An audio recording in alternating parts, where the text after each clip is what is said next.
Oke, hello teman-teman. Ya, kembali dengan saya Rizky, teman-teman. Nah, di part sebelumnya kami udah bahas juga kan, teman-teman ya, terkait JavaScript ya, konsep dasar variabel var. Nah, kita akan lanjut teman-teman ke variabel let seperti itu ya.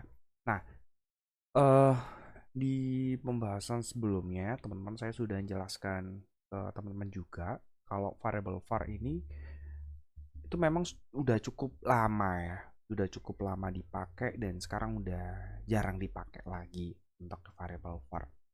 Nah, sekarang terkini kita sudah pakai variable let, teman-teman.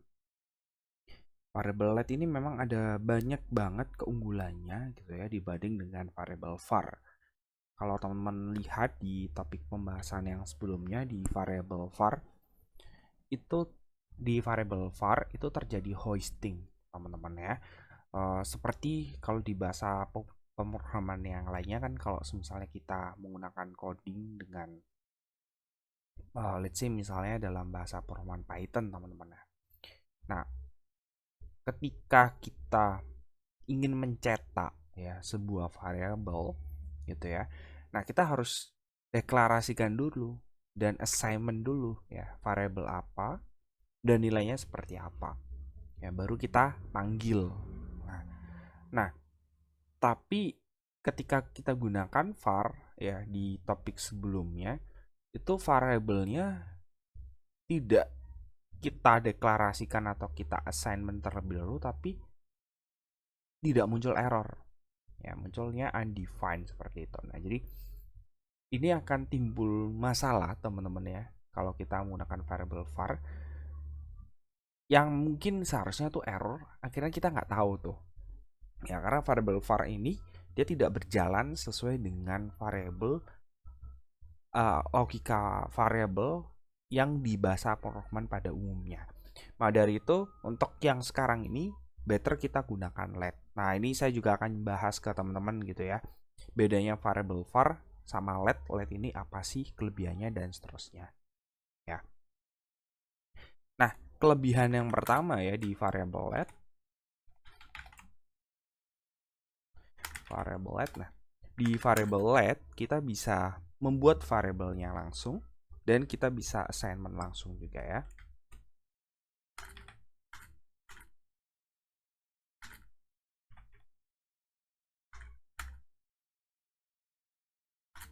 Nilainya langsung. Nah, ini sebagai contoh teman-teman ya, misalnya let pesan sama dengan hello world. Nah, setiap apapun yang kita gunakan kan biasanya kita gunakan hello world tuh teman-teman ya. Hello world console log pesan ya. Saya memanggil variabel pesan di sini. Nah, kalau teman-teman panggil di sini not variable let js ya. Nah, itu dia akan terbaca hello world seperti itu, teman-teman. Nah, kemudian di variable let kita juga bisa ya mengassignment ya, mendeklarasikan dan mengassignment beberapa variabel sekaligus, teman-teman. Misalnya seperti ini, let nama Rizky gitu ya. Nah, kita ingin membuat beberapa variabel itu kita bisa gunakan koma, teman-teman ya. Koma, misalnya umur, misalnya let's say 21 gitu ya.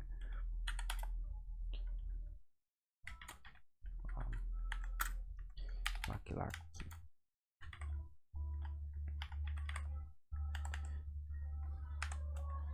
Nah, seperti ini teman-teman.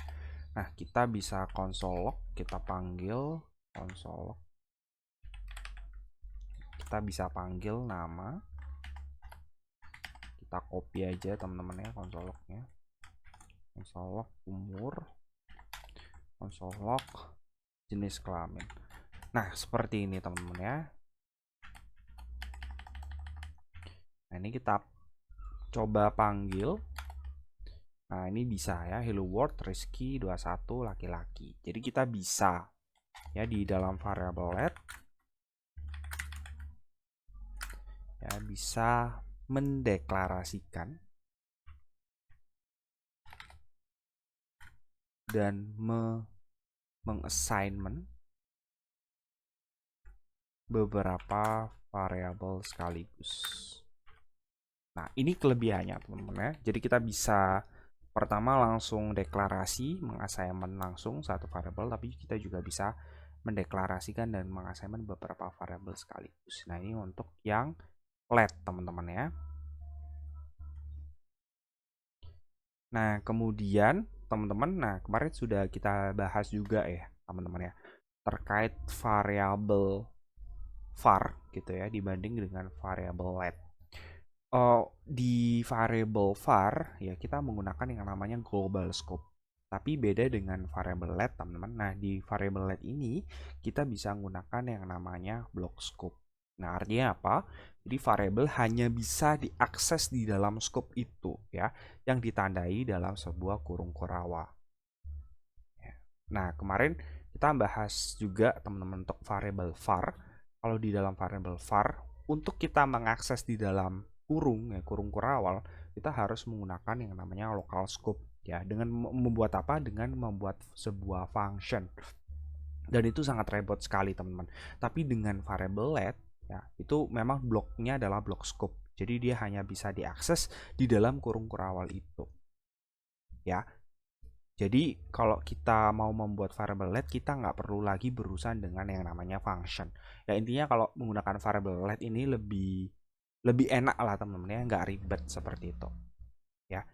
Nah ini kita akan membahas karakteristik ya, karakteristik variable let, yaitu block scope. Ya, artinya variabel hanya bisa diakses di dalam scope atau kurung kurawal. Nah, ini salah satu contohnya teman-teman ya. Kemarin kita menggunakan let diskon ya, diskon sama dengan 500. Ya, if, nah ini saya membuat if statement teman-teman. If true, menggunakan kurung kurawal, let diskon sama dengan 600 misalnya.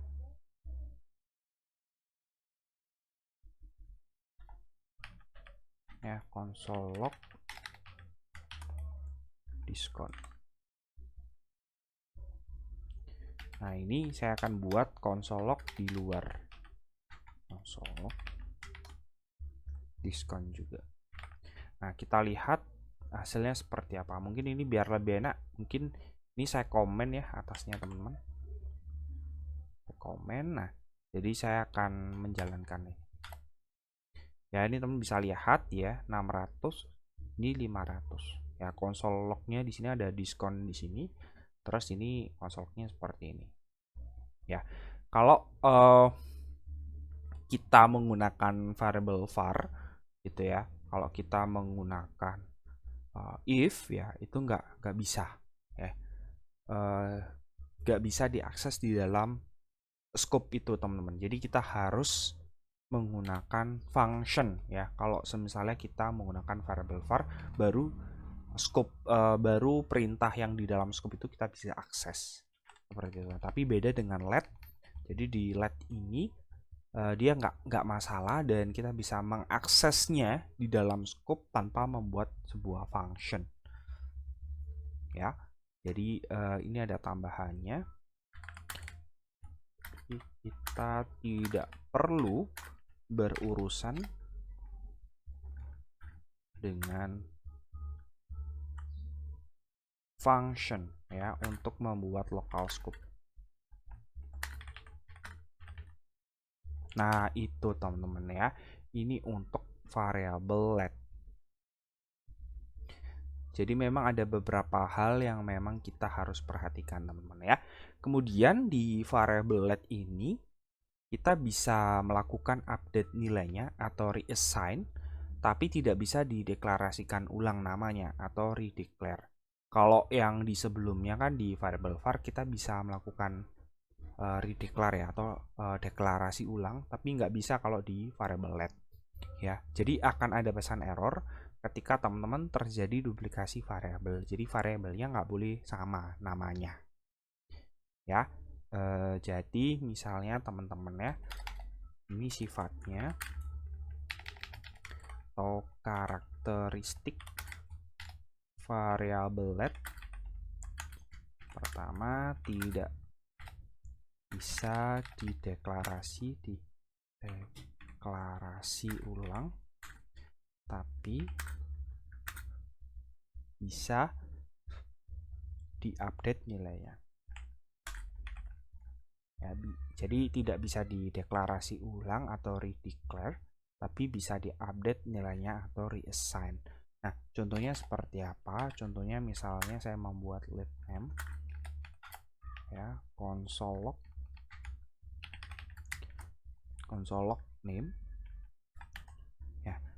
Teman-teman bisa lihat ya, kalau semisalnya let name console log name ini kan masih tidak terdefinisi ya, maksudnya kita belum melakukan assignment sama sekali, jadi hasilnya adalah undefined. Ini saya komen dulu yang di atasnya ya teman-teman ya. Nah ini akhirnya tulisannya adalah undefined. Nah ini undefined ya, karena kita belum melakukan assign ya di variable name seperti itu. Kemudian ketika kita buat assignment ya, misalnya name sama dengan Rizky ya, console log name. Nah ini akan muncul undefined Rizky ya. Jadi saya sudah mengassignment yaitu dengan menggunakan name. Kemudian saya lakukan update teman-teman ya. Saya menggunakan update ya, name sama dengan Rizky Wijaya. Nah habis itu saya console log name. Nah maka hasilnya undefined Rizky Wijaya. Jadi ini yang pertama adalah saya membuat declaration. Kemudian di sini saya membuat assignment dan di sini saya gunakan reassignment. Nah seperti itu teman-teman. Nah kemudian saya menggunakan redeclare ya.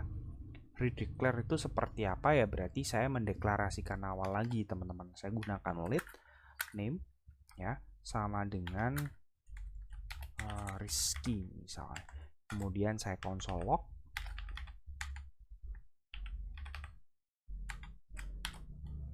name. Nah ini nggak bisa teman-teman, nanti hasilnya akan error. Nah di sini muncul di JS ya baris 37 itu error ya. Kenapa? Karena name is already been declare ya. Jadi variabel nama sudah dideklarasikan. Jadi kita nggak bisa ya, tidak bisa melakukan redeclaration. Jadi seperti itu teman-teman. Jadi ada beberapa sifat-sifat yang memang kita harus pahami di variable let teman-teman. Nah untuk hoisting variable let ini bisa di hoisting ya. Tapi kalau hoistingnya dijalankan pada console log di website, maka terjadi error teman-teman. Ya kenapa? Soalnya engine-nya JavaScript itu nggak bisa mengakses nama variable sebelum dideklarasikan atau diinisiasi. Nah, kalau di situ disebut dengan istilah temporal dead zone, teman-teman ya. Jadi ya kita harus deklarasikan dulu, kita harus assignment dulu, baru kita lakukan cetak seperti itu seharusnya teman-teman ya. Tapi kalau kebalik ya nanti akan jadi jadi apa ya? Jadi permasalahan teman-teman ya. Kalau terbalik kita harus jadi masalah.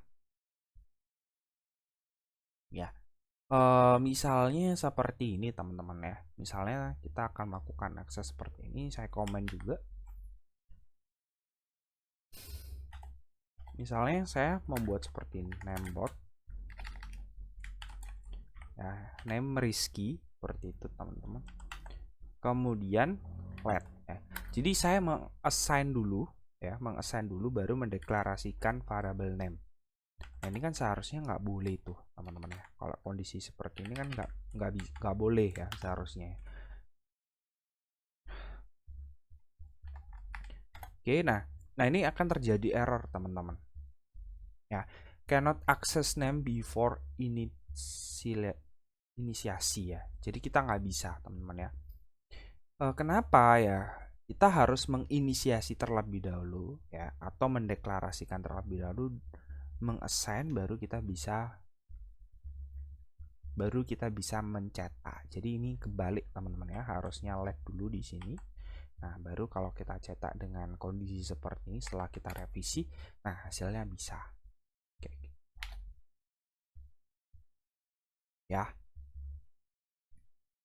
Ya, jadi apakah bisa di hosting? Sebenarnya bisa-bisa aja teman-teman. Tapi kalau hostingnya dijalankan pada konsol di website browser, maka terjadi error. Jadi hostingnya bisa, tapi error. Ya, beda kalau dengan variable var ya. Kalau variable var itu tetap bisa dijalankan dan dia tidak muncul error. Nah, itu yang jadi masalah teman-teman. Nah, ini kan seharusnya kan error ya. Karena di bahasa pemrograman yang lainnya pun proses penjalanannya seperti itu. Jadi kalau kita mendeklarasikan ya urutannya seperti itu. Kita harus deklarasikan dulu atau menginisiasi terlebih dahulu, baru kita mengassign ya. Mengassign biar muncul nilainya, kita panggil ya, variabelnya baru muncul. Tapi kalau kita assign dulu ya tanpa menginisiasi atau mendeklarasikan itu nggak bisa. Ya dia akan error seperti itu ya. Kalau di variable let.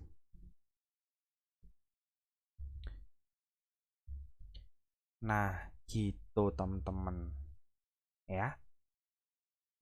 Oke, mungkin itu yang bisa saya jelaskan teman-temannya di variable let. Next, kita akan lanjut ke tipe variable cons. Seperti itu ya. Nah, konsep dasar ini memang sangat penting banget buat teman-teman pelajari karena sekarang itu sudah banyak banget ya teman-teman ya dokumentasi programmer. Tapi ketika ditanya misalnya, kenapa sih kok harus pakai let? Kenapa sih kok harus pakai ya secara apa ya teman-teman ya, secara konsep memang harus memahami banget kenapa sih harus pakai LED, kenapa sih kok harus pakai cons, kenapa sih kok harus pakai var. Nah itu yang teman perlu pelajari lebih dalam. Nah ketika konsepnya sudah paham, kita akan lanjut ke full stack website developer, mungkin akan lebih enak ya teman-teman ya. Mungkin itu yang bisa saya sampaikan teman-teman. Thank you.